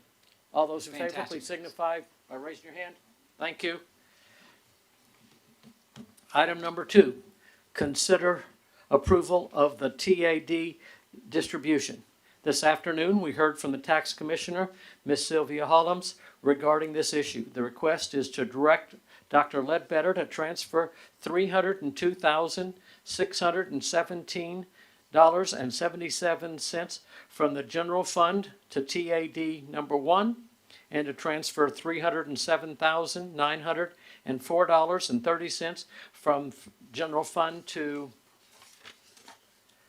TAD 2, for a total transfer of $610,522.07 for calendar year 2025.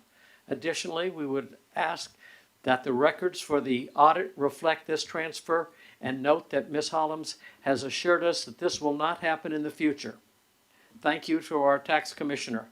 Do I have a motion to approve? Motion to approve. And a second. I have a motion and a second. Any discussion? All those in favor, please signify by raising your hand. 3-0. Motion carries. Item number 3. Consider recommendation from the naming committee for Heritage Park Gym. As we discussed during the afternoon work session, would the board consider tabling this agenda item until we have a full panel for discussion? I believe there's also a request to ask the naming committee and staff to conduct one more round of discussions and possibly a broader survey to ensure we have everyone's thoughts on naming this beautiful facility. Could I have a motion to table? Motion to table. Second. And can I say this, Mr. Chair? And we need people to express themselves and let us know what they want. So we're listening so we can do this right, because we want to do this right. So please express yourself. Tell the people what you want the name to be so that we'll know. I'm sorry. That's okay. All those in favor, please signify by raising your hand. Thank you. Motion carries to table.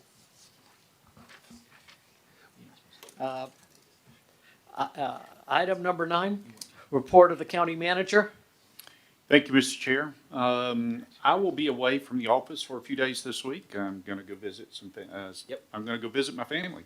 Take care of that. Yeah, We're praying thank you for very much. We're praying for you. Also, I just want to say thank you for the prayers for my dad this week. He's back home finally, so Right. thank you for the prayers that you've offered up.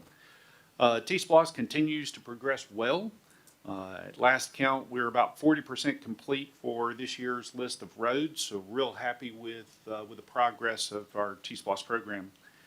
Spalding County met with the City of Griffin and the City of Orchard Hill last week to discuss moving forward for calling for a SPLOST referendum in November.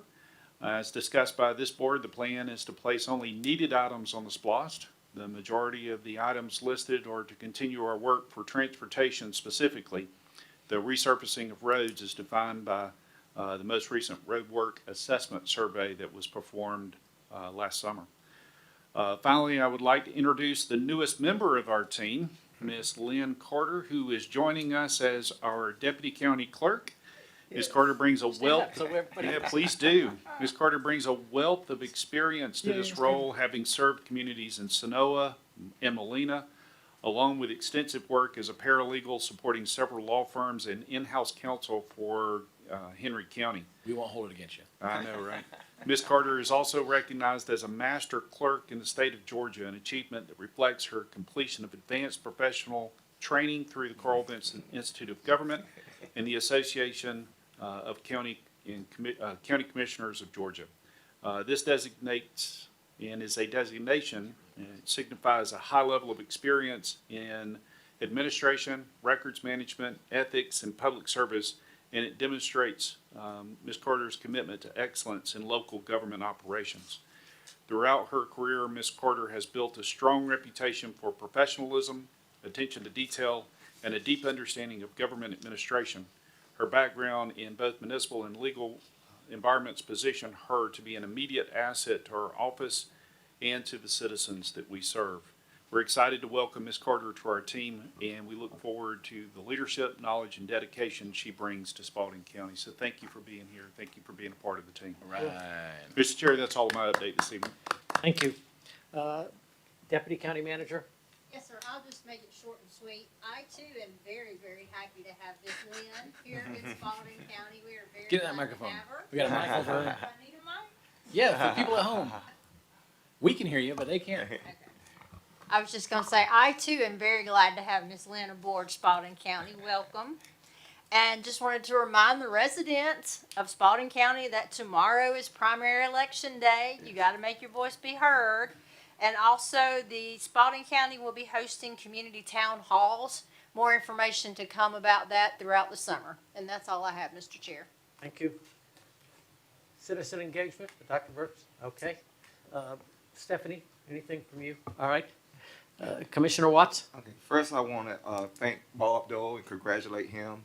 Also, Dr. Burt, what a wonderful job you on did with Spalding U. I had an awesome time, and Dr. Ms. Brown, you know, the food is good.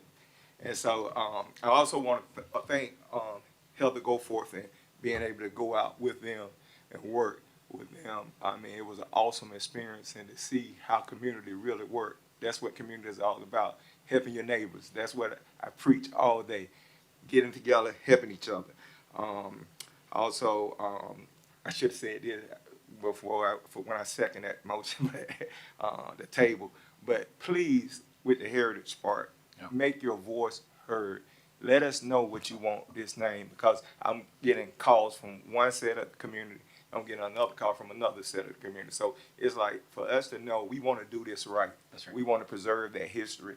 We want to do this right. So please give us your input. We are listening. And once again, vote, vote, vote. Thank you. Vice Chair? All right, I took a lot of notes. I'm trying to get through as fast as I can. Surprise. Bob Dole, I love being proved wrong. I love being proved wrong. I wish we had 100. I wish we had 1,000 more people just like him. What a difference he has made in this community. Since SPLOST was brought up, I want to again jump up and down on this. SPLOST should be needs only. We need road repair. We need tax abatement. Parks and leisure stuff. Those aren't needs. Those aren't needs. Those are wants. They're great wants, but they're not needs. SPLOST should be needs only. I agree as far as addiction recovery. It's my job to help people, but I help people after they've been arrested.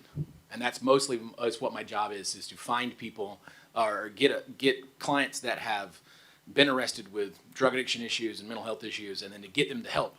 But you're exactly right. If we could figure out a way to interdict there before they're arrested, before they're at the bottom of the barrel, and change that trajectory, then it would be better for not only them but for our whole community.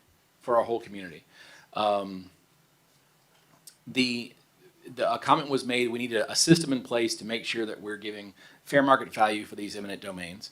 The whole story is not being told online.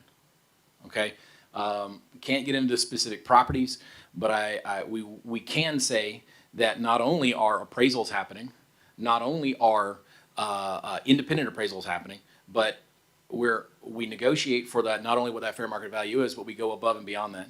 We ask, we offer moving and relocation expenses above and beyond the fair market value. All on top of. But if someone won't negotiate, then they won't negotiate. That said, at no point has anyone been eminent domained without being offered at least fair market value for their house. That would be illegal, and we haven't broken the law. Again, there's pending litigation, so we can't get into any specifics, but there is a system in place. Fair market value is offered, and in fact, well above that. I'll move on. I want to also state, just sort of in defending myself, that I have a public James R. Dutton Facebook page that anyone can go and like. No one is blocked from it. No one ever has at any point, ever. I've proven that to lawyers. I've proven that to counsel. And I look forward to the opportunity to defending myself if that ever comes up again. No one is blocked from my public page, period. That said, I do agree. Michael Renew actually brought this to my attention. What a great animal rights advocate he is. That I think we could do better in our budget. Just looking at it, maybe moving around some money for more money to go to spade and neuter. The price that we've allocated per animal is higher than other counties, and yet we haven't allocated enough to cover what we know is going to be coming through. So I think that we have an opportunity there. That said, a lot of people have come up and said that we keep animals in our shelter too long, and that we should be killing animals more frequently instead of allowing them to sit in our shelter. A lot of those people purport to be animal rights advocates and animal defenders, which again, how someone who purports to love animals can come in and say you should slaughter these animals after 7 days, standing right there and say you should kill all animals when they come in after 7 days, is perplexing to me. But right now, the day is 120 days. If a dog is in there 120 days and hasn't been rehomed, fostered, given, if it hasn't left and it has no opportunity at that point to leave, then we do euthanize that dog. And that's a shame. I wish we didn't have to do that. That said, our designation is a no-kill shelter. But what no-kill shelter means is that less than 10% of the animals that come in are killed because of timeout issues. If they're a vicious dog, that doesn't count. If they've been half run over and they have to be put down for medical reason, that doesn't count towards that 10%. So we are under the 10%, but we are pretty close. That 120 days, it gets us pretty close to that. On the other hand, a lot of these folks that are advocating for us to kill more animals would like to see that number drop. I'm not opposed to looking at what a best practice is there, and I never have been. I think maybe that should be something that is a ballot question. If our community wants to go to a more quicker, kill timing there and move it down from our 120. I certainly think I'm a big fan of ballot initiatives. The people should be able to decide these sorts of things. I don't think that it will save us money. It costs a lot of money to euthanize a dog. But at the same time, obviously dogs can't just stay there indefinitely. So 120 days is sort of the balance that we've struck. But if, the citizens want us to just cull these dogs in our neighborhood, then they can certainly vote for that. I would be in favor of putting that on a ballot initiative. We've said tonight, and it's been repeated over and over, that Spalding County does have the strongest data center ordinance. And I say that because other counties and other municipalities have created rules that are like ours, but might have, for instance, Jones County put a 500-foot setback in, which was immediately challenged, and there's no way that's going to be upheld. So you know what their setback is? 0. Why is their setback 0? Because they picked this crazy number that didn't have any science behind it. It was just an arbitrary number. We want to make it harder for data centers to come. We picked that number, and now a court's going to come in, strike it down. It's worth 0. So our setbacks are higher than theirs because ours are going to hold up in court. And so other people might write down things that are higher. Henry County had some that they wrote down that are higher. They have not held up in court. Ours have 100% been held up in court. Ours are currently the gold standard. They are the highest that have held up in court, which means they're the highest. Because if they can't hold up in court, then they don't. Then they're nothing. Then they're nothing. I also want to point out that we give, on top of our gold standard of extreme amount of rules, we put in site-specific special conditions on top of that in each of the 3 variances. Let's talk about that, the last one that was given, because that was the example that was here before us tonight. What we rezoned was C2 heavy industrial. It had been zoned for heavy industrial for a chemical plant to come in and use that as a chemical plant, heavy industrial. But it's on a wetlands. Yep. And they had the right, as soon as they bought it, to come in and build a chemical plant on that land. We lowered that zoning to C1B, light industrial, where they can't put a chemical plant, where they have to apply all of our rules. And then the river keepers both came in and said, hey, there is a little area on this that's wetland. That area that's on this hundreds of acres of property needs to be totally restricted. And so in addition to all of our rules, we didn't give a variance, we gave an additional restriction that said you can't put things on that area that is the wetlands. That's what the riverkeeper asked, and we gave them 100% of what they asked for. In fact, they were so pleased and surprised, frankly, that we gave them everything that they asked for. They called me the next day and thanked me personally. Wow, thank you for putting in all of the restrictions that we asked for. And I said, we always will. And not to speak for all 5 of us, but what I'm hearing from all 5 of us is that we're always going to stand by all of our rules and not grant these variances to allow them to come in. Compare what we're doing to what the city of Griffin is doing is stark. They might write down that they're doing better. However, they're selling Hampton 5 million gallons of water a day for their data center, whereas our rules say 25,000 gallons a day, which is less than any of the manufacturers in our green industrial zone. Okay? So where can these be located? They're not located anywhere outside of our industrial corridor that's been set aside for 50 years as an industrial corridor. They're not allowed to be built anywhere. That said, I brought this up with you before, Steve. There is still a provision technically in PDD, because PDD sort of allows kind of anything if it's planned. And so it would technically also allow a data center if the board allowed that to happen in a PDD. We need to close that up so that they can only be C1B. Like, there's no reason to put a PDD for a data center. Like that, it should all be C1B. So that's something certainly we should get to Newton so that we can close that up as soon as possible. In the meantime, I don't think any of us would vote for a PDD for a data center, but that's still technically there. And so no matter who sits in these seats, we need to make sure that loophole's closed. And again, I want to encourage my fellow commissioners to stand strong and continue to never give variances from our rules. If these data centers want to come, they need to abide by these rules so that the shenanigans that have happened with data centers elsewhere cannot be allowed to happen here. They cannot be allowed to dump. They cannot be allowed to eminent domain people's backyards. They cannot be allowed to make too much noise. Our rules prevent that. Let's never give a variance for that, period. Okay, I'm going to get off my soapbox. Sorry, I get excited about our rules for data centers. And I'm just going to end with, please go vote. Please go vote. We've got governor, we've got lieutenant governor, we've got Supreme Court, we've got appeals court, attorney general. I mean, good grief. This is a really important ballot.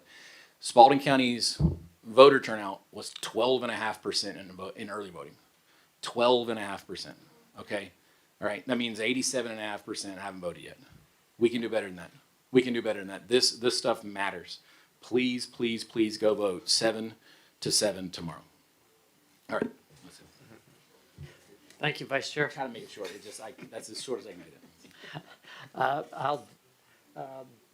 I'll reinforce the Vice Chair's comments on voting. We're a representative government. You vote, we get to represent you. So go out, vote who you think should be the best person in the job to be able to do that. I am routinely asked after the fact, I didn't know this was going to be brought up. I didn't know we were talking about this. I didn't know this was happening. There are three things getting ready to happen, at least three things that are getting ready to happen as far as I'm concerned. One, the budget. On June 1st and June 15th, if you want to come out and see how it's done and watch us do it, please. It's open to everybody to come and listen and talk to us about it. This is a huge issue. The number one issue I hear people talk to me about is taxes. Mm-hmm. This is about taxes. This is the first step in fixing taxes and talking about taxes. The second one is we're doing a SPLOS. It'll be on the November ballot. If you want to talk about where 1 penny of your sales tax goes, get ready to listen. We'll have a SPLOS committee that will come out and brief around the county. Go and listen to it, see what's on the ballot, see if you think it's what should be on the ballot or you're willing to pay 1 penny for. We have a current 1 penny. This is the 7th cent. It will go off, T-SPLOS, and the SPLOS will go back on it, so it's not a new 1 cent tax. But you need to be paying attention, in my opinion, so that you know what that's going to be and have an opportunity to voice your opinion. The last is Dr. Burks is setting up in June to have town halls that you'll be able to watch and see, come listen to us, have an opportunity to stick your hand up and say, I'd like to talk about such and such, such and such, and have an opportunity to listen to us brief on different subjects. We'll do a number of them around the county to be able to do that. It's our way of trying to get out to citizens and explain to them what's happening and where they are. All right, so please vote tomorrow if you haven't already voted. Do I have a motion to adjourn? So moved. Second. All those in favor, please signify by raising your hand. We're adjourned.